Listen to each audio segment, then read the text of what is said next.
আজ চলুন বানিয়ে নেব সুস্বাদু মোচার চপ। এখানে মোচাটাকে হলুদ জলের মধ্যে কেটে চুবিয়ে নিয়েছি। এবার তার মধ্যে দিয়ে দিচ্ছি 1 চামচ মতন সর্ষের তেল আর 1 চামচ মতন লবণ। সুন্দর করে লবণ আর সর্ষের তেল দিয়ে মোচাটাকে আবার একটু মিশিয়ে নিলাম হলুদ জলের সাথে। এবার গ্যাসের মধ্যে সেদ্ধ বসিয়ে দেব। প্রায় মিনিট 7-8 সেদ্ধ করলেই সুন্দর মোচাটা সেদ্ধ হয়ে যাবে। যখন আকাশে মেঘ করে আসে, ঝুমঝুমিয়ে বৃষ্টি নামে, তখনই মনটা মনে হয় কিছু খাই ভাজা পোড়া। তো এরকম সুস্বাদু মোচার চপ বানালে কার না ভালো লাগবে, যা খেতেও অনেকটা হেলদি হবে আর ভীষণ টেস্টি হবে। মোচাটাকে খুব ভালো করে সেদ্ধ করে নিয়ে একটা ফুটো ফুটো থালার মধ্যে দিয়ে জল ঝরিয়ে নিলাম।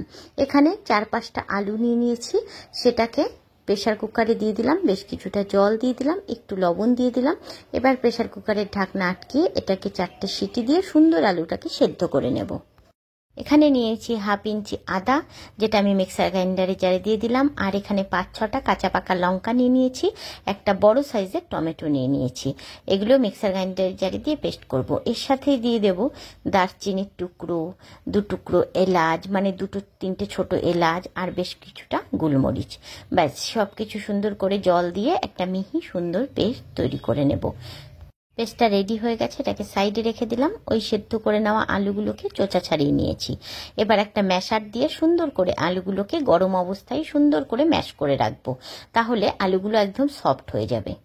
একটু আধটু ছোট বড় দানা থাকলে অসুবিধে নেই। চপের মধ্যে আলুর 1-2টো ছোট দানা মুখে পড়লে বেশ ভালোই লাগে খেতে, খারাপ লাগে না। তাই একদম গুঁড়ো করে মিহি করে পেস্ট করবার দরকার নেই, একটু আধটু দানা থাকলে কোনো অসুবিধে নেই। এবার আলুটাকে সুন্দর করে পাশে রেখে দিয়ে কড়াইয়ের মধ্যে আমি এখানে 4-5 চামচ মতন সর্ষের তেল নিয়ে নিয়েছি। তার মধ্যে 2টো তেজপাতা, 3টে শুকনো লঙ্কা আর বেশ কিছুটা জিরে ফোড়নে দিয়ে দিয়েছি। ফোড়নটাকে বেশ সুন্দর করে বেশ কিছুক্ষণ নেড়েচেড়ে ভেজে নিলাম, যাতে ফোড়নের সুন্দর গন্ধ বেরিয়ে যায়। গ্যাসের আঁচটা কমিয়ে রেখেছি। ফোড়নটা সুন্দর তাতাতে থাক, ততক্ষণে ওই শুদ্ধ করে নেওয়া মোচাটাকে হাত দিয়ে ভালো করে চটকে নিতে হবে। মানে ভালো করে বলতে একদম সুন্দর করে হাত দিয়ে চটকালে দেখবে একদম সফট হয়ে গেছে মোচাটা, তাহলে মুখে দিলে বেশ দানা দানা খুব একটা লাগবে না। তারপর ওই যে ফোড়নের মধ্যে আমি ওই মোচাটাকে ঢেলে দিলাম, তার সাথে ওই ম্যাশ করে নেওয়া আলুটাকে ঢেলে দিলাম। এবার দিয়ে দিচ্ছি পরিমাণ মতন লবণ। মোচা সেদ্ধর সময় লবণ দিয়েছি, সেটা বুঝেই লবণ দিতে হবে। এখানে আমি 1.5 চামচ, ছোট চামচ দিয়ে 1.5 চামচের মতন লবণ দিয়েছি। 1/2 চামচের মতন চিনি দিয়ে দিলাম, আর দিয়ে দিলাম পরিমাণ মতন হলুদ গুঁড়ো, 1 চামচ মতন জিরের গুঁড়ো, 1/2 চামচ মতন ধনের গুঁড়ো, আর তার সাথে দিয়ে দিলাম ওই টমেটো, আদা, কাঁচা লঙ্কা, গরম মশলার সব কিছু একসাথে যে পেস্ট করে নিয়েছিলাম সেটা। এবার সুন্দর করে নেড়ে চেড়ে মিশিয়ে কষাবার পালা। মোচা কাটতেই যতটুকু খাটনি, তাছাড়া কিন্তু চপ বানাতে তেমন কোনো খাটনি নেই। একদমই খুব সহজ, মানে ফটাফট ঝটপট হয়ে যায়। সবকিছু এইভাবে যদি একসাথে সুন্দর করে গুছিয়ে নিয়ে তোমরা করতে পারো। নাড়তে নাড়তে একদম শুকিয়ে নেব, যাতে একদম আলুর আঠালো ভাবটা চলে আসে, তাহলে হাতে নিয়ে বাইন্ড করতে কোনো রকম অসুবিধা হবে না, আর একদম সুন্দর আঠালো একটা ভাব চলে আসবে। এবার গ্যাসের আঁচটা মিডিয়াম করে দিয়ে মাঝে মধ্যে এইটা ওটা কাজ করব, আর একটু আধটু করে নেড়ে দেব। প্রায় 15 থেকে 20 মিনিট লাগবে। দেখো সুন্দর মোচাটা একদম সেট হয়ে গেছে, আঠালো একটা ভাব চলে আসছে, সম্পূর্ণ জল টেনে গেছে, একদম মোচাটা তৈরি হয়ে গেছে, দেখেই বোঝা যাচ্ছে। এই মোচাটা কিন্তু তোমরা চপ না বানিয়ে এমনিও ভাত দিয়ে রুটি দিয়ে খেতে পারবে, দুর্দান্ত লাগবে খেতে। আমি কিন্তু বেশ কিছুটা চপ, মানে পুরোটা দিয়ে চপ বানাইনি, কিছুটা আমি এমনিও খাবার জন্য রেখে দিয়েছিলাম, একটু ভাতের সাথে একটু রুটির সাথে খাবার জন্য। এতটা মোচা দিয়ে তো চপ করবার দরকার নেই। তো যাই হোক, নামানোর আগে একটুখানি শাহি গরম মশলার গুঁড়ো দিয়ে নিলাম, আর দিয়ে নিলাম 1/2 চামচ মতন ঘি। এটা তোমরা চাইলে দিতে পারো, তবে নিরামিষ রান্নায় এটা দিলে খুব সুন্দর সেন্ট হয়, ঘিটা দিলে বেশ ভালো লাগে, আর চপের মধ্যেও খুব সুন্দর ফ্লেভার আসে। এটা তোমাদের ইচ্ছে, তোমরা দিলে দিতেও পারো, না হলে স্কিপও করতে পারো, কোনো অসুবিধে নেই। আমি মেনলি ঘিটা এই কারণেই দিয়েছি, যাতে এর থেকে কিছুটা আমরা ওই যে বললাম ভাত রুটির সাথে খাবো, তাহলে খেতে বেশি সুস্বাদু লাগবে। তো আমার মোচাটা রেডি হয়ে গেছে, এবার এটাকে সাইডে রেখে একটু ঠান্ডা করে নেব। তোমাদের রেসিপিটা কেমন লাগছে অবশ্যই কিন্তু কমেন্ট বক্সে জানিও। এখানে কি দিয়ে দিলাম বলো তো? ময়দা 1/2 কাপের একটু বেশি, মানে গলা কাপের মতন ময়দা নিয়ে নিয়েছি, সেটা দিয়ে দিলাম। আর এখানে কর্নফ্লাওয়ার দেখো 1/2 কাপের থেকেও একটু কম দিয়ে দিলাম। ব্যাস, মানে যতটা নেবে ময়দা তার 1/2 কর্নফ্লাওয়ার দিলেই হবে। এবার 1 কাপ মতনই জল লাগবে, আমি জলটুকু পুরো দিলাম না, আস্তে আস্তে মিশিয়ে নেব। পাতলা একটা আমি ব্যাটার বানিয়ে নেব, মানে যখন আমি চপটা বানিয়ে কোট করব না, তখন এর মধ্যে একদমই মানে হালকা একটা লেয়ার লাগবে, এরকমই পাতলা একটা আমি কিন্তু ব্যাটার তৈরি করে নেব। দেখো এর মধ্যে একটু লামস আছে, তোমাদের দেখাতে পাচ্ছি কিনা, যে এরকম পাতলা একটা ব্যাটার রেডি করে নিয়েছি।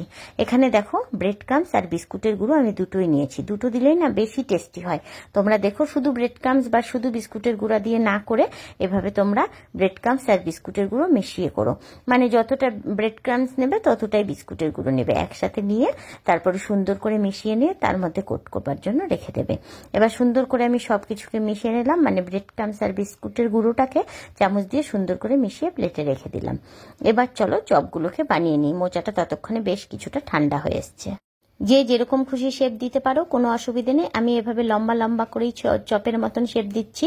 তোমরা চাইলে গোল শেপ দিতে পারো, চাইলে চ্যাপটা শেপ দিতে পারো, চাইলে কাকলেটের মতনও শেপ দিতে পারো, কোনো অসুবিধে নেই। তো এটাই সহজ পদ্ধতি, একদম ফটাফট হয়ে যায়। তো আমি এইভাবেই চপগুলোকে রেডি করে নিচ্ছি। আমি কিন্তু দুবার করে মানে ব্যাটারে ডুবাবো, মানে একবার ডুবিয়ে তারপরে ব্রেড ক্রামস লাগিয়ে আবারও ব্যাটারে দিয়ে ব্রেড ক্রামস লাগাবো। দুবার কোটিং করলে তাহলে দেখবে মানে খুব ক্রিস্পি হয়, চপগুলো খেতেও দুর্দান্ত টেস্টি হয়। তোমাদের রেসিপিটা ভালো লাগলে অবশ্যই আমার চ্যানেলে লাইক করে দিও, বন্ধুদের সাথে শেয়ার করবার অনুরোধ রইল। যদি আমার চ্যানেলে নতুন বন্ধু হয়ে থাকো অবশ্যই চ্যানেলটিকে সাবস্ক্রাইব করে দিও, ফেসবুক থেকে দেখলে পেজটিকে ফলো করে দিও। বন্ধুরা একটা লাইক দিতে কিন্তু একদম ভুলো না, যদি ভালো লেগে থাকে একবার বানিয়ে খেয়ে দেখবার অনুরোধ রইল। মোচা আমাদের বাড়িতে কম বেশি সবারই আসে। দেখো এই মানে বৃষ্টি মুখর দিনে মোচার চপ খেতে দুর্দান্ত লাগে, বিশেষ করে সন্ধ্যাবেলা চায়ের সাথে ও অসাধারণ লাগে। একবার ট্রাই করবার অনুরোধ রইল, বানিয়ে দেখো, ভীষণ ভালো লাগবে তোমাদের। আর ঘরে সম্পূর্ণ সুন্দরভাবে যদি বানিয়ে নিই না, আমরা দুটোর জায়গায় 4টে চপ খেলেও আমাদের কিন্তু পেটের কোনো রকম সমস্যা হবে না। তো ঘরে বানানো চপ আমরা 4-5টা অনায়াসেই খেয়ে নিতে পারি। মানে আমার বাড়িতে তো এরকমই হয়েছিল, যখন চপটা বানিয়েছিলাম আমি নিজেই 4-5টা খেয়ে নিয়েছিলাম। অন্যদের কথা কি বলবো, এতটাই সুস্বাদু হয়। তো তোমরা একবার অবশ্যই বানিয়ে দেখো, আর বানিয়ে দেখে যদি ভালো লাগে আমার চপের রেসিপিটা ঠিক হুবহু এইভাবে বানিয়ে, তবে অবশ্যই কিন্তু আমার চ্যানেলে নতুন বন্ধু হয়ে থাকলে সাবস্ক্রাইব করে দিও, চ্যানেলটিকে লাইক করে দিও, আর বন্ধুদের সাথে প্রচুর প্রচুর শেয়ার করো। এবার আমি 5-6টা চপ প্রথমে বানিয়ে নিলাম, এবার এগুলোকে ভেজে নিচ্ছি। মানে বাড়িতে এখন আমি আর ছেলেই আছি, তো প্রথমে আমরা দুজনই খাবো, তো প্রথমে 4-5টা আমি বানিয়ে নিচ্ছি।